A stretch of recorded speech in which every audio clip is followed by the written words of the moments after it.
Don't let your kids watch it! Yo, what is going on, everybody? Today I wanted to update my Hailey build for bossing, specifically for Gluttony and DeathStalker. So for this build specifically, this one is going to be catered towards the shields.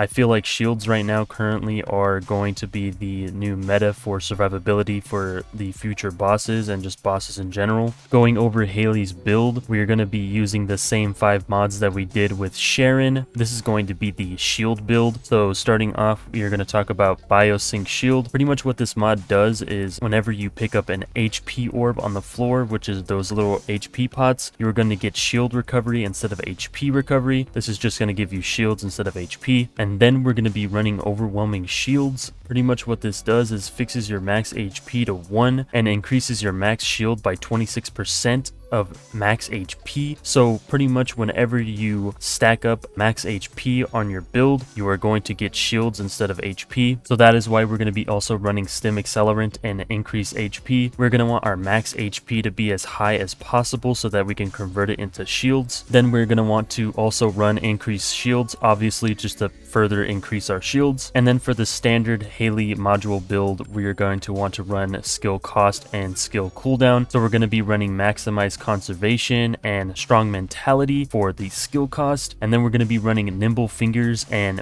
MP Conversion for the skill cooldown. So there's one mod I wanted to talk about in this build that you can interchange between other mods, but personally I feel like this mod also just really increases your tankiness, and that is Weighing the Scales. Pretty much is going to give you an increase of 85% max shields while also reducing your skill cost by 3%. You can switch this to Shot Focus to increase your firearm attack, but if you take off this mod, so if I have it on right now, I am currently at 24,000 shields, but if you take off this mod, switch it to Shot Focus, I am now at 18,000 shields. So you're going to be losing around 6,000 shields if you take off this mod. So it's really up to you if you want to sacrifice the 6,000 shields and then add a little bit more damage. Now for our external components, we're going to be running the 2-piece Invader set. This is just going to further max our shields. We're going to also be running the Annihilation Memory just because it's going to give us the maximum amount of HP on our substat, and we're also going to be running HP Support Sensor. Again, all these external components are going to be boosting up our max HP. We are going to want this so that we can get increased shields. And for the Reactor, the substats you're going to want to go for is Skill Cost and Skill Cooldown. You want Skill Cost so that you can maintain your Cold Fury, and then you're going to want Skill Cooldown so that you can have more uptime for your 1. This is the Enduring Legacy build that I'm going to be running. If you want to, you can switch off Fire Enhancement for weak point damage. Again, I would only do this if you have a fire attack substat on your weapon. If you don't, then I highly recommend that you do use Fire Enhancement. So I'm going to be showing you guys a run of